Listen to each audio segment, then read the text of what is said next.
찬송가 333장으로 찬송하겠습니다. 333장 찬송입니다.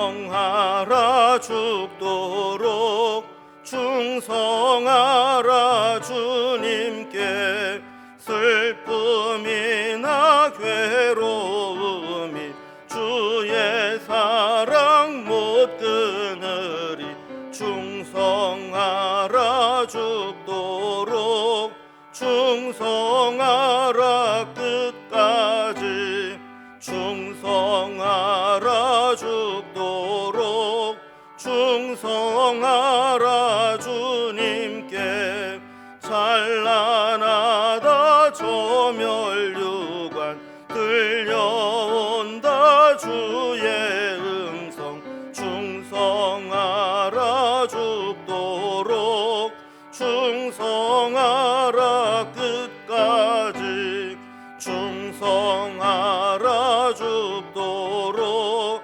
충성하라 주님께 항상 내가 힘쓰오니 주님 나를 도우소서 충성하라 죽도록 충성하리 끝까지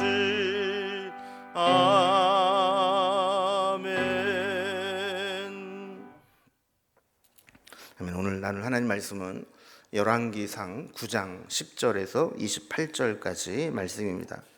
열왕기상 9장 10절에서 마지막 절 28절까지 말씀입니다. 528면에 있습니다. 말씀을 제가 봉독하겠습니다. 솔로몬이 두 집 곧 여호와의 성전과 왕궁을 20년 만에 건축하기를 마치고 갈릴리 땅의 성읍 20곳을 히람에게 주었으니 이는 두로왕 히람이 솔로몬에게 그 온갖 소원대로 백향목과 잣나무와 금을 제공하였음이라. 히람이 두로에서 와서 솔로몬이 자기에게 준 성읍들을 보고 눈에 들지 아니하여 이르기를 내 형제여 내게 준 이 성읍들이 이러한가 하고 이름하여 가불 땅이라 하였더니 그 이름이 오늘까지 있느니라.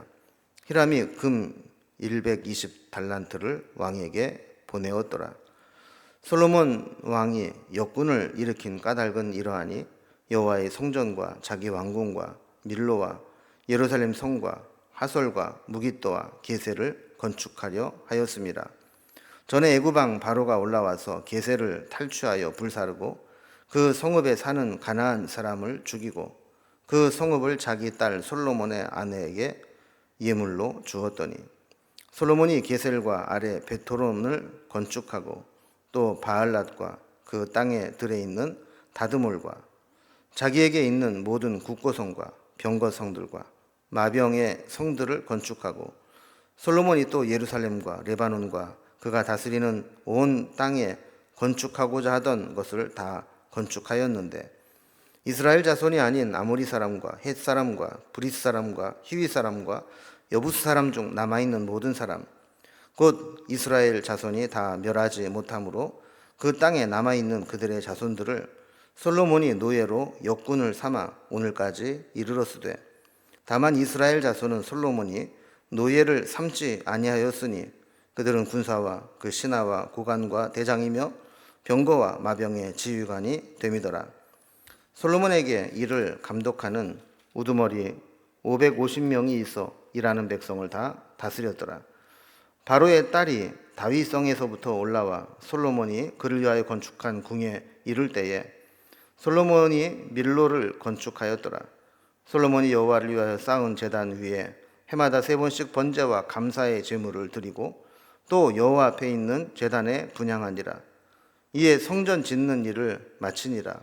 솔로몬 왕이 에돔 땅 홍해 물가에 엘롯 근처에 에시온 게벨에서 배들을 지은지라. 히람이 자기 종 곧 바다에 익숙한 사공들을 솔로몬의 종과 함께 그 배로 보내매 그들이 오빌에 이르러 거기서 금 420달란트를 얻고 솔로몬 왕에게로 가져왔더라. 아멘. 솔로몬은 20년 동안 성전과 왕궁을 건축했다고 했죠. 그래서 국가적으로 어떤 정치와 종교에 있어서 또 외형을 제대로 갖춘 그런 나라로 만들어간 것입니다. 이제 오늘 본문에 보면 그 외연을 확장해 나가면서 주변과 교역을 해 나가고 또 주변 도시를 건설하면서 나라를 더욱더 공고히 해 나가는 것들을 보게 됩니다. 자, 여기 오늘 본문에 기록된 내용들을 보면 솔로몬이 정말 대단한 업적을 이루었다라는 것을 보게 됩니다. 대규모 건축과 공사가 20년 동안 중단 없이 이루어지고 있었다라고 하는 것은 지속적으로 번영과 안정을 누리고 있었다는 것을 보여주는 겁니다. 물론 이렇게 된 가장 큰 이유는 하나님께서 도우시고 은혜를 베풀어 주셨기 때문이죠. 그리고 선왕 다윗의 헌신과 또 성전을 위해서 준비해 놓은 덕을 보았습니다. 그리고 또 그 외에도 솔로몬의 이 탁월하고 지혜로운 정치 외교력을 볼 수 있습니다. 솔로몬은 두로왕 히람과 밀접한 관계를 맺으면서 필요한 것들을 서로 나누었습니다. 솔로몬이 필요한 건축 자재를 안정적으로 공급받았고 또 그들에게 필요한 양식들을 또 제공해 주었죠. 또한 가나안 땅에 남아있던 가나안 거민들을 노예로 삼아서 노동력을 공급받았습니다. 그리고 지정학적 위치를 이용해서 무역을 통해서 많은 이득을 얻게 되었습니다. 오늘 본문은 이렇게 솔로몬이 엄청난 공사를 진행하면서도 어떻게 그 막대한 경비와 노동력들을 충당해 왔는가라는 것들을 보여주고 있죠. 오늘 본문의 내용을 단락별로 구분을 해보면 먼저 10절에서 14절까지는 그동안 성전 건축을 위해서 많은 도움을 주고 자재들을 공급했던 두로왕 히람에게 보상해주는 내용이 나오게 됩니다. 또한 15절에서 23절까지는 그 공사에 필요한 많은 역군들이 있는데 그 역군들을 어떻게 소집했고 또 국가의 건축 사업을 어떻게 이루었는지 내용이 나오게 됩니다. 24절과 25절은 밀로를 건축한 것과 또 솔로몬이 제사를 드린 현황들이 나오게 됩니다. 그리고 26절에서 28절까지는 이 솔로몬의 대외 교역 상황들을 정리해 놓고 있습니다. 자, 먼저 이제 건축을 마치고 건축에 힘쓴 어떻게 보면 이제 공로패라도 줘야 될 사람이죠. 두로왕 히람에게 솔로몬이 보상하는 내용이 나옵니다. 먼저 10절에서 10절까지 이런 두로왕 히람과의 이 관계를 나타내고 있는데 10절에 보면 솔로몬이 두 집 곧 여호와의 성전과 왕궁을 20년 만에 건축하기를 마쳤다. 이렇게 건축 역사를 정리해 줍니다. 자, 그리고 11절에 보면 갈릴리 땅의 성읍 20곳을 히람에게 주었다 그럽니다. 자, 그 이유가 뭐냐면 히람은 지금까지 솔로몬이 성전을 건축하는데 또 왕궁을 건축하는데 필요한 모든 건축 자재들, 백향목, 잣나무, 금 이런 것들을 원하는 대로 다 제공을 해 주었기 때문이라고 했습니다. 자, 근데 문제는 이제 12절에 보면 이제 히람이 솔로몬이 준 갈릴리의 그 성읍들을 쭉 보니까 마음에 들지 않는 겁니다. 전에 살펴본 것처럼 히람은 양식이 부족했죠. 그래서 양식을 얻을 만한 그런 경작지를 원했던 것 같습니다. 근데 와서 보니까 거의 농사를 지을 수 있는 땅이 아니었던 것 같아요. 13절에 보면 솔로몬에게 이렇게 이야기합니다. 내 형제요, 내가 내게 준 이 성읍들은 이러한가 하면서 내가 그 이름을 가불 땅이라 불렀다. 이렇게 이야기를 하는 겁니다. 이 가불이라고 하는 것은 아무 유익이 없다 이런 뜻이거든요. 그러니까 기껏 솔로몬은 히람에게 갈릴리 지방에 있는 그런 성읍들을 20곳이나 이렇게 주었는데 히람이 와서 보니까 그건 가불 땅이라는 거, 아무 쓸모없는 땅이라는 것이죠. 두로는 곡식이 부족한 곳입니다. 산지는 많아서 백향목, 잣나무 이런 나무는 많지만 사람이 나무를 먹고 살 수는 없지 않습니까? 곡식이 필요한데 이 솔로몬에게 곡식과 또 목재석재를 바꾸었고 또 솔로몬이 성읍을 준다 그랬을 때 농사를 지을 수 있는 땅을 줄 것이라고 생각을 했던 것 같아요. 근데 막상 솔로몬이 준 땅은 자기네들 이 땅과 별반 다를 바가 없었습니다. 산지에 있는 성읍들로 농사를 지을 수 없는 땅이었죠. 역대기에 보면 이제 두로 왕 히람은 그 땅이 자기네들에게는 필요하지 않다 그래서 솔로몬에게 되돌려 주었습니다. 어떻게 보면 솔로몬이 두로 왕 히람에게 성전을 건축하고 왕궁을 건축하면서 자재를 안정적으로 공급받는 큰 은혜를 입었음에도 불구하고 그 호의를 박대로 갚은 것이라고 볼 수 있는 것이죠. 14절에 보면 히람이 금 120달란트를 솔로몬 왕에게 보냈다 그럽니다. 그 이유는 성경에 기록되어 있지 않습니다. 그러나 성경학자들이 추측을 하기로는 아마도 솔로몬이 두로 왕 히람으로부터 엄청난 양의 건축 자재를 공급받으면서 아마 보증금으로 먼저 보냈던 것이 아닌가 이렇게 봅니다. 나중에 정산을 하면서 20성읍을 또 반납을 하고, 그리고도 보증금처럼 받아둔 것 중에서 남아있던 금을 이제 돌려주면서 이제 재정 정산을 한 것이다 이렇게 추측을 하게 됩니다. 한 가지 안타까운 것은 이 솔로몬이 그렇게 하나님께 은혜를 입고 풍요로움을 얻었지만 이 두로 왕 히람에게 한 것들을 보면 이렇게 풍성하게 베풀지 못하고 아주 야박하게 했다는 것을 보게 되는 것이죠. 이어서 두 번째 단락을 보면 역군의 소집과 국가의 건축 사업에 대해서 기록을 하고 있습니다. 솔로몬이 여러 성읍을 건축했다 그러는데 어떤 성읍들을 건축했는지를 보면 15절에 이렇게 설명을 합니다. 솔로몬 왕이 역군을 일으킨 까닭은 이러하니 여호와의 성전과 자기 왕궁과 밀로와 예루살렘 성과 하솔과 무기또와 게셀을 건축하려 하였음이라 이렇게 말씀을 합니다.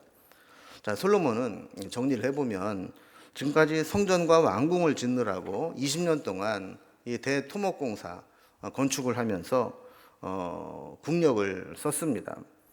이것을 마치고 나서도 보면 밀로와 또 예루살렘 성과 하솔과 무기또와 게셀과 같은 국고성을 또 건축을 합니다. 이 모든 일들은 요즘은 뭐 장비가 좋지만 예전에는 장비가 없으니까 일일이 사람이 필요했습니다. 역군을 일으켰다는 겁니다.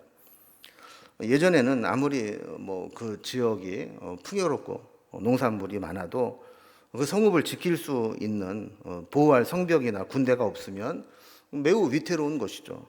언제 도적대들이나 외부의 공격으로 빼앗길지 모르는 상황이었기 때문에 그렇습니다. 솔로몬은 예루살렘 수도와 주변의 군사적으로 중요한 전략적 지역들의 성을 건축하는 사업을 시행한 겁니다.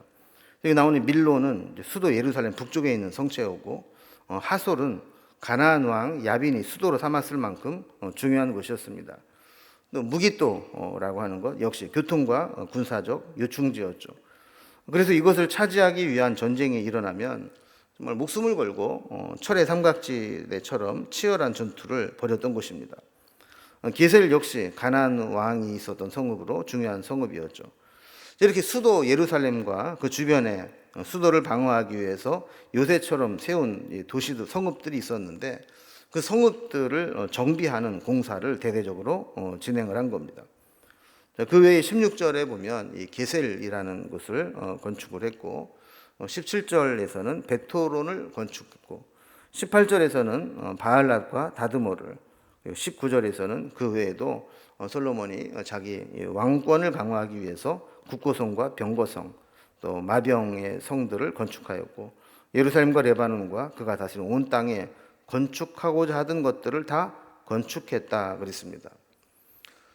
그 역사적으로 보면 이런 엄청난 공사를 행할 때에는 재정적으로 뒷받침되지 않으면 그 정권이 무너지는 것을 보게 됩니다. 그런데 이 솔로몬은 이 엄청난 건축들, 자기가 원하는 것들은 다 마쳤다라고 이제 기록을 하게 되는데, 여기에 필요한 재정 공급이 하나님의 은혜로 잘 이루어졌다라는 겁니다. 20절에 보면 이 엄청난 공사를 다시 재개하는 데 필요한 노동력을 어떻게 공급받았는지를 기록하고 있습니다. 이스라엘 자손이 아닌 아모리 사람과 헷 사람과 브릿 사람과 휘윗 사람과 여부스 사람들이 남아 있는데, 그들은 이스라엘 백성들이 가나안 땅에 들어가서 그들을 다 몰아낼 때 몰아내지 않고 남겨둔 백성들이었습니다. 근데 그들을 죽이지 않는 대신에 노예로 삼고 있었는데 이번 공사에도 그들의 노동력을 활용했다라는 겁니다. 21절에도 이런 설명을 하고 있죠. 이스라엘이 가나안 땅을 정복하게 될 때 다 정복하지 못하고 남아있는 자들이 있는데 그들은 이스라엘에 붙어서 살고 있던 자들이었습니다. 그들을 솔로몬이 노예로 역군을 삼아서 노동력으로 활용했다는 겁니다. 그러나 22절에 보면 율법에 기록된 대로 솔로몬은 이스라엘 동족은 노예로 부리지 않았습니다. 품꾼처럼 대우하고 또 노예들을 지도하는 지도자로 세웠다는 겁니다. 23절을 보면 이렇게 세운 감독, 우두머리로 쓰인 자들이 550명을 세웠다 그랬습니다. 그러니까 일을 하는데 감독자가 550명이다 그러면 일꾼들이 규모가 어느 정도였는지를 우리가 상상할 수 있게 되는 것이죠. 자, 이렇게 주변에 있는 성읍들을 다 건축한 후에 세 번째 단락을 보면 밀로라는 것을 건축했고 또 솔로몬의 제사를 드리는 장면이 나오게 됩니다. 24절에 보면 이제 애굽의 바로의 딸이 등장을 합니다. 원래 성전과 왕궁을 지을 때 결혼한 바로의 딸이 다윗성에서 머무르고 있었습니다. 왕궁이 없었고 건축을 하고 거할 처소가 없으니까 다윗성에서 머무르고 있었다는 것이죠. 그런데 왕궁이 이제 완공되니까 왕궁으로 이제 올라오게 되었다는 겁니다. 자, 그리고 나 솔로몬이 이제 밀로를 건축했다 이렇게 기록을 하고 있습니다. 25절에 보면 솔로몬이 성전을 건축하고 성전이 제 기능을 잘 발휘해서 성전에서 절기 때마다 하나님께 제사를 드리도록 사용되었다라고 기록을 합니다. 그러니까 해마다 세 번씩 6월절, 7.7절, 장막절 이렇게 3대 절기에 맞춰서 성전이 제 기능을 감당하면서 그곳에 제사를 드리게 된 것입니다. 여호와께 분향을 하게 된 것이죠. 성전은 건축하는 것도 중요하지만 본래의 기능에 맞춰서 제대로 기능이 수행되는 것도 중요합니다. 어떤 교회들은 기껏 비싼 돈을 들여서 교회를 건축해 놓고 개방하지 않아서 그냥 늘 빈 공간으로 일주일 내내 노는 것도 있죠. 그것은 성전의 기능을 제대로 하지 못하는 것이죠. 우리 성전을 건축했다면 그곳에서 하나님의 사역들이 풍성히 이루어지고 필요한 곳에 쓰임 받을 수 있도록 하는 것이 필요한 것입니다. 이제 마지막으로 솔로몬의 대외 교역 현황을 정리해 놓았습니다. 26절에 보면 솔로몬의 세력이 해양까지 뻗치고 있는 것을 보게 됩니다. 솔로몬 왕이 에돔 땅 홍해 물가의 엘롯 근처 에시온 게벨에서 배들을 지은지라 그랬습니다. 이 에시온 게벨은 이스라엘 남쪽에 홍해에 인접해 있는 아카바만이라는 만이 있습니다. 이 만이 지금도 이집트 또 이스라엘, 요르단, 사우디아라비아 네 나라가 국경을 맞대고 있는 만인데 이때 이미 솔로몬 시대에 홍해에 인접한 에시온 게벨을 성읍으로 병합시킨 것을 보게 됩니다. 여기에서 이제 배를 지어서 해양으로 진출을 하게 된 것이죠. 27절과 28절을 보면 이렇게 해양 도시를 건축하고 배를 지어서 보내게 될 때 두로왕 히람의 기술자들의 도움을 받았다고 기록을 하고 있습니다. 이렇게 해서 해양으로 뻗쳐나간 이 솔로몬 왕국의 세력은 오빌이라는 곳까지 이르게 되었는데 이 오빌이라는 곳은 금으로 아주 유명한 금 산지입니다. 여기에서 교역을 하면서 큰 이익을 남기게 되었고 금 420달란트를 얻어서 솔로몬 왕에게로 가져오게 되었다라고 기록하고 있습니다. 자, 이렇게 오늘 본문을 보면 솔로몬은 20년 동안에 걸쳐서 성전과 왕궁을 공사하고 그리고 나머지 방비하기 위한 방어용으로 예루살렘 성벽과 이 주변에 여러 성들을 건축하는 것들을 보게 됩니다.